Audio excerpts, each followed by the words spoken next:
One of the special things about the Forte Piano Festival was the way in which it brought together people from all parts of the world of historical pianos.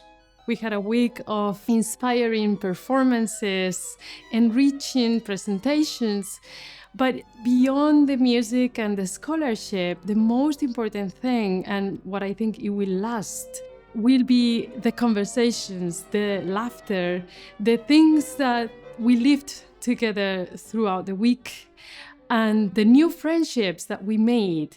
The fact that a conference like this exists makes an old professor feel very good.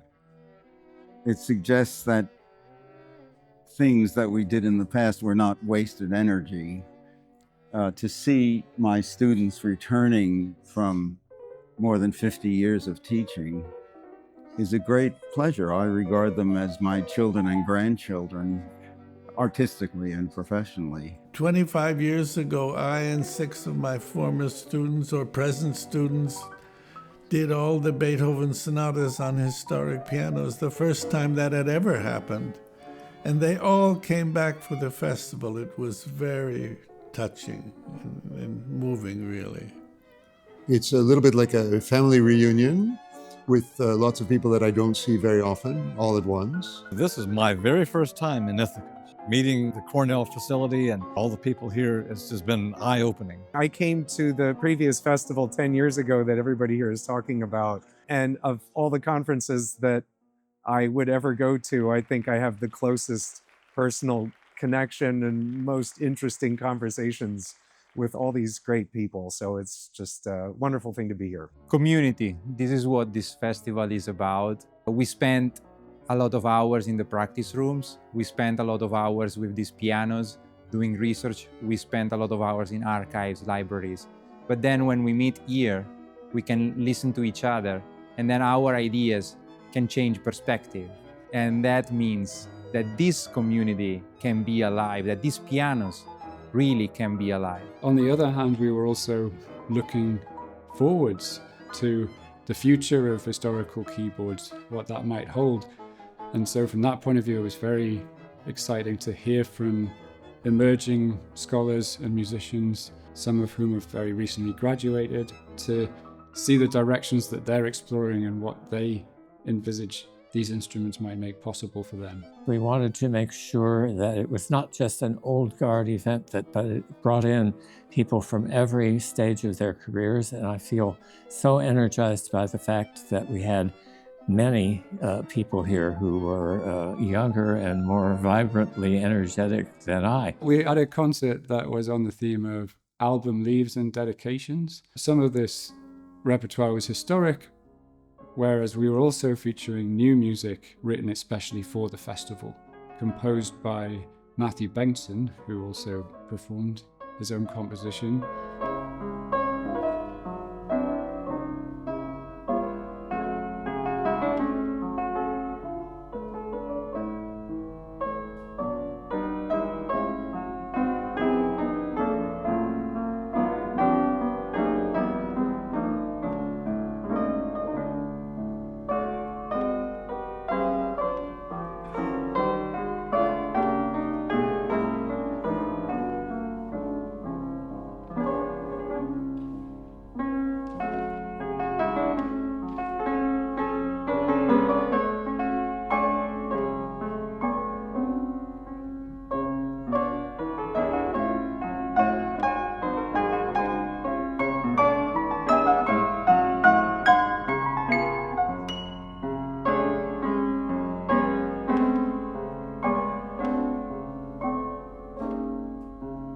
And Cornell graduate student composer Michael Lee, who wrote a piece for Gabriel Merrill Steskel.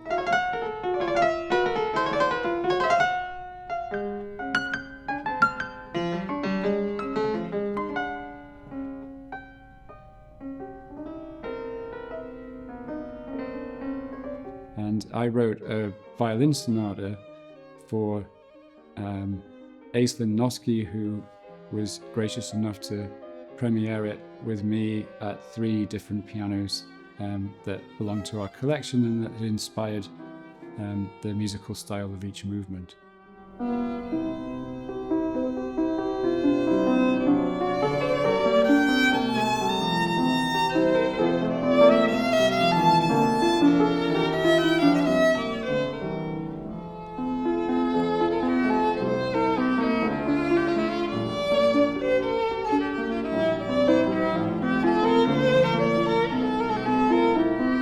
it was really fun to be able to work on new music and to hear new sounds emerging from these historic instruments. This festival is a really great opportunity to explore a variety of different perspectives about fortepiano and the music that comes out of these instruments.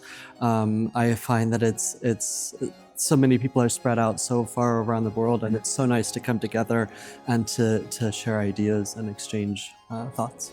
I think it's the perfect balance between presentation and then just mingling with people.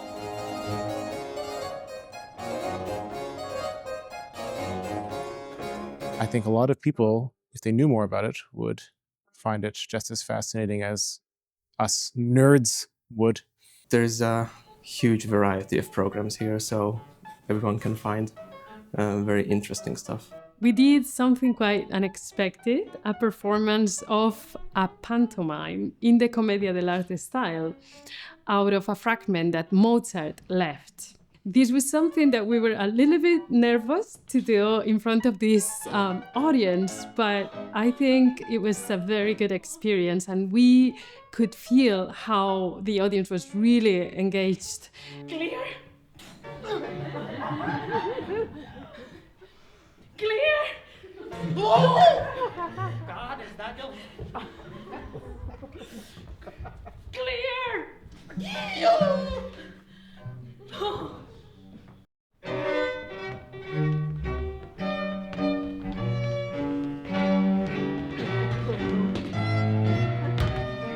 Testicles, spectacles, roll it and walk.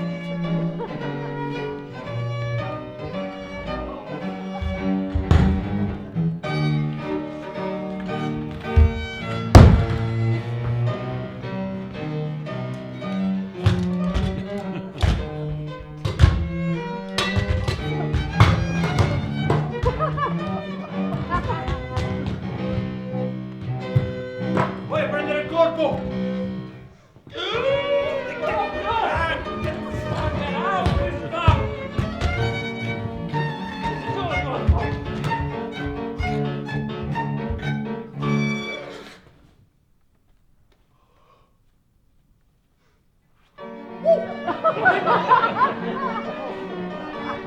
We were especially interested in the interaction with the audience, and one of the events that we proposed was a salon.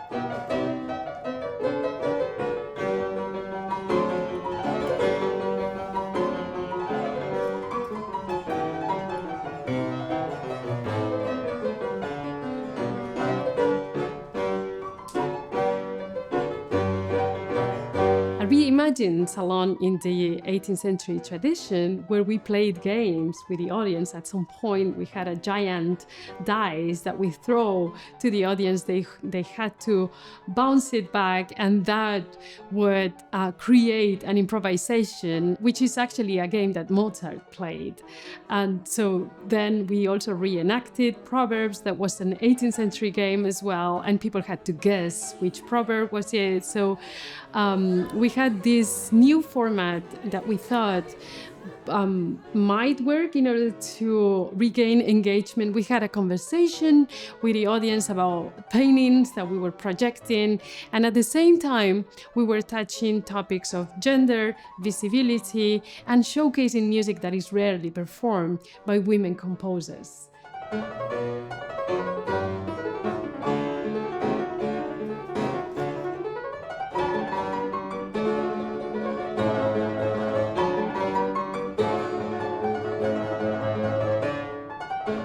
Jean-Bernard Serin, Yves Miller, and I perform songs and contradances at home, where we explore the music of Ignatius Sancho and Enrica Pron.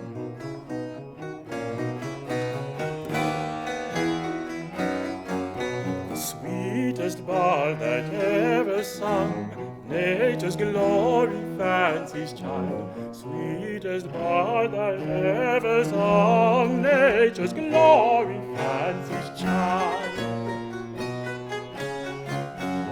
Never should it witching tongue, never should it witching tongue, never should it witching tongue warble forth such good hills wild, warble forth such words not wild.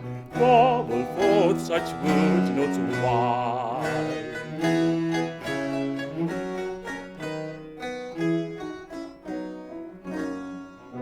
Well, it's pretty clear that there's a fair amount of interest in historically informed performance, and certainly, making more and more use of the instruments. They've said several times here that back in the 1980s, they longed for these kinds of pianos to play, and over the course of the last 40 to 50 years, they've been able to assemble a very, very competent collection of wonderfully well-playing instruments that cover the whole period.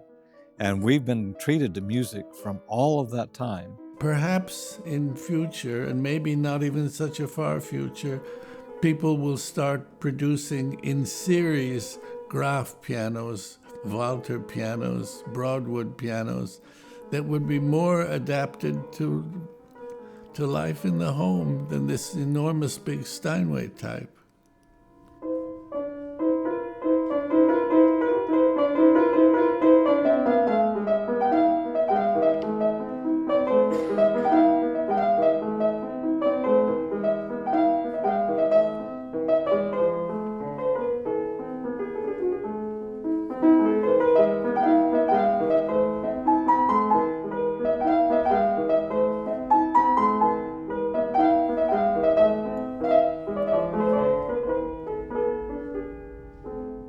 I would say both on a professional and personal level, what this festival means to me is it helps me connect with my craft in a way that lets me be inspired by the work that I'm seeing others do.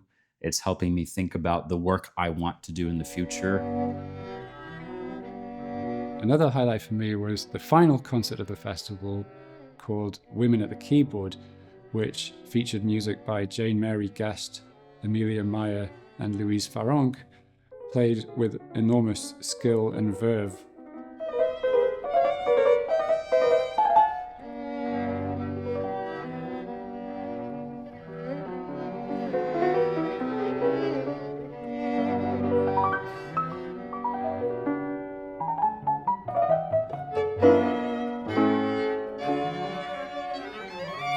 I really appreciate how beautiful this collection of pianos is, and how many possibilities all these pianos has allowed us to hear, different soundscapes and different expressions that we can't really hear on modern pianos anymore.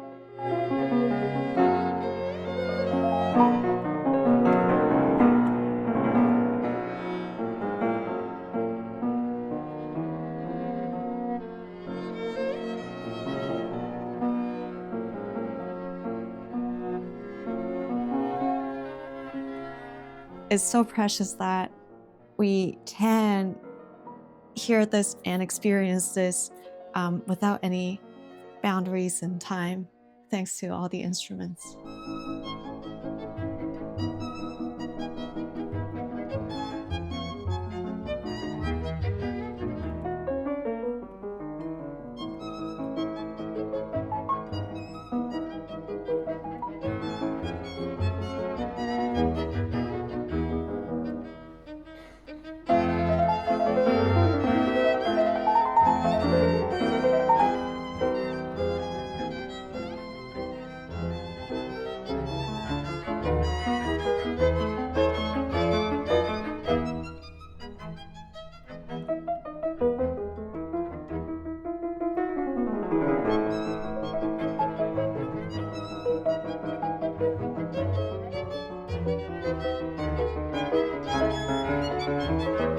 Really, this is very special, I think. And it's special in terms of the content, and it's special in terms of the different groups of people. I met some wonderful new people who are going to enter my life now with my project for building a new type of forte piano. Peers and colleagues help you make your ideas better. It's important that we keep talking and we keep playing and we keep listening to people, and we give opportunity to people to be exposed and to share ideas, share music and all of that. I think the CCHK has grown, and the relationship between that and young professionals is wonderful for me to see. It's something that I hope will continue into the future. I think nowadays these more intimate events are a bit rare. The reason this festival matters today is that this music is not only about the standard composers that most of us grew up listening to and practiced in our piano lessons, but it's also about discovering new gems. And it feels very vital in that sense. We're seeing music programmed by underrepresented voices across history, and even some new music being written now for these instruments which themselves have a rich history too. So that's why we need more festivals like this, I would say. The world of historical keyboards has grown to the point where it can accommodate many different perspectives on what these instruments are and what they mean and how they should be used. And this can go beyond matters of musical interpretation. It can also involve ethical concerns about restoration and preservation.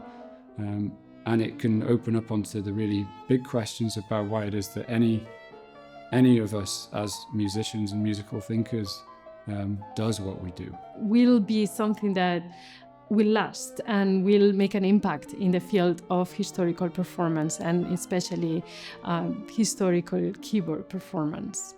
You know, piano playing is a solitary business. And coming to a festival like this and meeting other keyboard players and string players and singers and all of this is just enormously important for the development of everybody. Well, the question of what I take away from this is a kind of faith in individuals, that almost everything that happened at the conference or that happened leading into the conference was due to people of enormous drive and idealism. And now that we are here, really what matters is the community, these encounters that we can really live through these days.